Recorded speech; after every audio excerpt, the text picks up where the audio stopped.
Hi guys, long time no speak. I'm so sorry, I've been so caught up in all my treatment that updating a blog just takes energy, and sometimes even that energy is just to wash your hair so you don't look completely despicable for you guys no matter what you're going through. So a quick update on what I did last year. So the year before last, obviously there was growth. We know about that. I came off a lot of my holistic protocol just for money and cost because it was costing so much. And I put all my money into my little doggy who was dying, as you know. And that's when my cancer really spread.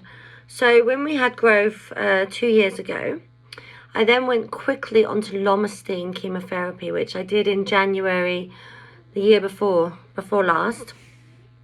And I could only handle a couple of cycles of it. The lomustine chemo was so aggressive for me. I really struggled. My neutrophils, my white blood count, everything fell. I just got very sick. I went neutropenic. I had allergies to the chemo. So I came off that after 2 cycles. I'm now on that again, which I'm going to be talking about in a little while. I then had a couple of months break for my body to recover. And then I went on TMZ chemo, which I believe is pronounced as temozolomide. I get a brain, the usual. Temozolomide. So that continued to grow on the TMZ chemo. However, when I added in my protocol, my holistics, my oils and so on, and my fenbendazole again, the tumor then went stable, which was amazing because it had been growing. And then I do believe I had shrinkage in the temporal lobe, which was the lower grade of the astrocytoma. So I then maxed out on TMZ come last Christmas, so just over a year ago, where legally they can no longer prescribe any more chemo, which is annoying and sad because it was working with what I was doing. It was combined, it was working, it was shrinking the existing tumor and flare, and it was keeping the new growth stable. So what happened next? The scan last January, I got the results last spring, it was stable, which was amazing. However, I then couldn't keep up with the protocol again due to cost, and I relied on the chemo to continue working. And I became ignorant in the fact I'd been so stable for so long. I mean, 10 years now I'm in. I believed that just using 1 or 2 products would keep it at bay, and it did not.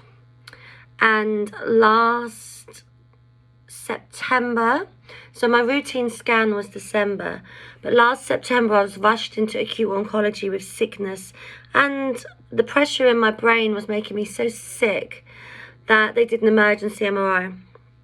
And I actually got the results on the 1st of October. And I went in on my results for the first time because everyone was away, and they actually brought my appointment forward because it was so urgent and no one could go with me. So I had to get this news on my own, which sucked. And the news last October was my current astrocytomas in the corpus callosum in the middle, the frontal lobe and the temporal lobe, so pretty much a vast majority of my right side of my brain. They were stable, but the flare that we had noticed last year, we had noticed enhancement in the frontal lobe of the flare, where it shows the radiation of the contrast, shows that things are growing. And in October, I got told I had 2 glioblastomas, grade 4. Now, we know that glioblastomas are the bad ones. We know that they're the ones you do not want, and we know that they're the ones that are deadly and that are fatal. And that is absolutely heartbreaking. And I dealt with that news on my own, and I was positive because I then decided to start chemo in November. Now, if you don't start treatment immediately with a glioblastoma, survival rates can be 3 to 4 months. And had it waited from when it was growing in the summer through to the December routine scan, I might not be here. But I started the chemotherapy immediately. Excuse me. We went straight to lomustine again, which I couldn't handle last year, and I come off at 2 cycles. As of today, on the 3rd of February, I've completed 3 cycles of lomustine. I am 95 days in and I feel okay. Haven't gone neutropenic, haven't had any allergies. I've put on a lot of weight from the steroids I had originally, but feeling good, feeling strong and feeling healthy. My first cycle of lomustine, I didn't even know I was on it. I was still fit and well. Still was trying to keep as fit and active and healthy as I could, because I know that's the key to fighting this. The next cycle, I started to get tired. This third cycle, when I was in A&E in acute oncology a couple of weeks ago, I don't mean to be dramatic, but I felt like death for a few days, and I never want to feel that ill again. And to start chemo at cycle 4 this time is going to be disgusting. So that was my results in October, where we had 2 new glioblastomas. Now, what have I been doing since October? I've been back on my fenbendazole, as well as taking the chemo, lomustine every 6 weeks, and I'm now about to go into chemo cycle 4. I had my results, checking my old diary. I had my results on the 1st of February, so 3 months, I had to count on my fingers then, because the brain's just a bit chemo foggy. 3 months after the diagnosis of the brand new 2 glioblastomas. This week, I hoped so badly that they were stable. I knew there was an enhancing nodule, and last time in October from the September scan, they said there's enhancing disease that will accelerate. And I prepared myself for the worst news possible, which was glioblastomas are apparently supposed to double in cells and size every 40 days. Now, mine did not double. Thankfully, I did not have 4 glioblastomas. I had 3. So I developed a new glioblastoma the last 3 months. So in 6 months, I've developed 3 glioblastomas grade 4 on chemo, doing what I'm doing. I've been using my fenbendazole and my apricot powder, my B17, my graviola soursop, my turkey tail mushrooms, all my other mushroom powders. I've been throwing everything at this with the chemo. And whilst I want to say I've failed, I've not, because I'm still here, I'm still alive, and the oncologist said I'm not showing symptoms of progressive disease.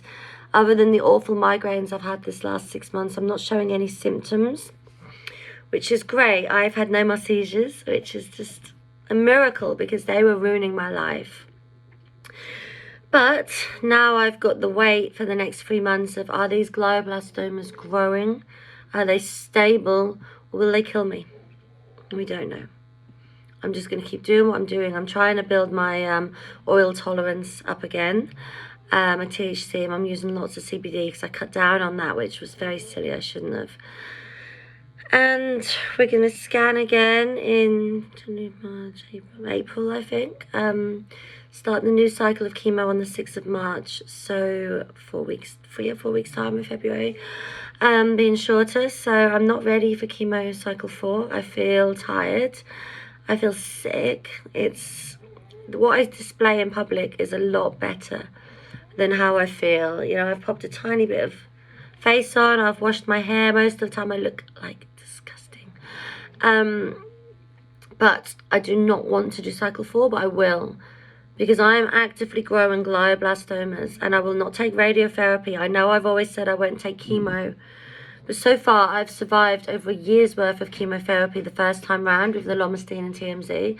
And this last few months, I've survived nearly 100 days of chemo. Haven't got neutropenic yet, which is where you develop the low neutrophils and you become allergic to chemo. You get a rash, you can't breathe, you have to be rushed in by ambulance immediately. So I've not been neutropenic this year, thankfully. That happened on the TMZ before. So the only plan I've got is stick to my chemo, trying to get as much THC and CBD in me as possible, and keep up with my fenbendazole, and that's all I can do. Brain surgery, we asked, was an option, because where I had brain surgery before, got my little screws in there, got my little hatches in here. I had brain surgery before. I said, can't we just open this little door? Can this little hatch just open and you remove these glioblastomas? Because the temporal, the corpus, and the frontal lobe are all stable. They're not the ones we're worried about. The big, massive tumours, which are bloody huge, are fine. It's these piddly little tumours, which are around 1 centimetre each. One slightly under the new one, the other 2 slightly over. And I've known these little 1 centimetre glioblastomas to kill my friends when they've survived their big tumours, like I've done for 10 years. And just rabbiting on, as I always do. So how they classify these glioblastomas is, in my head right now, I've got oligodendrogliomas, which my original pathology showed, and astrocytomas, which the brain surgery, the biopsy showed as well. My original pathology is oligodendroglioma, astrocytoma. Now, because of the astrocytoma, if you've got a specific gene deletion, which is, get my little massive results book out. I'm going to tell you what the deletion is, because what that does is, under new classification of the last 2 years, is that classifies the astrocytoma as a lower grade if you've got this co-deletion, which is that's what I thought it was, IP19Q, so IP19Q co-deletion. This makes your astrocytoma slower growing, classifying it as an oligodendroglioma. Bear with me. So I've got oligodendrogliomas, which are grade 2, possibly. I've got astrocytomas, which are the growing of the big tumours spread from the original surgery site, which are grade 3. And the new glioblastoma is when an astrocytoma hits grade 4 or 5. And without biopsy, that's studied by the accelerating enhancing disease and the acceleration of these new nodules, these new tumours. So they're the classifications, and the reason why I can't have brain surgery, to get back to where my ADHD just took me off on another tangent, is because glioblastomas have been known to grow back within 2 or 3 weeks after brain surgery. You're barely out of hospital. You're putting yourself at the risk of death having brain surgery for something that might come back in 3 weeks. And I've known studies from brain tumor research that I've seen where they've come back after 3-4 weeks, and a lot of the times they've been untreatable. So you've not been able to have chemo or anything after the brain surgery, and some have grown back worse. So for me, it's just taking every day as it comes now, every scan as it comes. I was been completely broken, completely low the last couple of days since, but I'm here, I'm grateful. And I'm just doing everything I can do and just hope to keep inspiring people that what I'm doing works. I just didn't do it very well. After 10 years of this, I got complacent. I thought the chemo would work, even though we know THC and fenbendazole and the rest works. I was so ill on chemo last year, the year before last, that I just couldn't do much else. I was so sick, I was so tired, and I just didn't take care of myself. You know, I ate a lot of junk, I did a lot of shit that I wasn't supposed to do, and now I'm on it. I'm fighting again. I'm fighting with chemo, and I'm fighting with all my holistics and alternative profiles. I'm adding in more of the care oncology that I did before, such as the metformin, the berberine and things, cutting off the metabolic pathways that we spoke about before.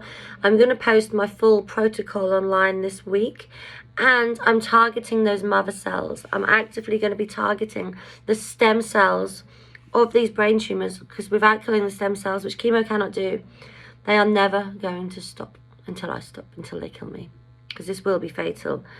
And I am under no pretense that this won't be fatal, that this will not one day kill me. But we fought that 10 years ago, we fought that 5 years ago, we fought that 2 years ago, and I'm still here. So just doing what I can, and just trying to keep that, just that one little step in front of this cancer, because it's accelerating fast.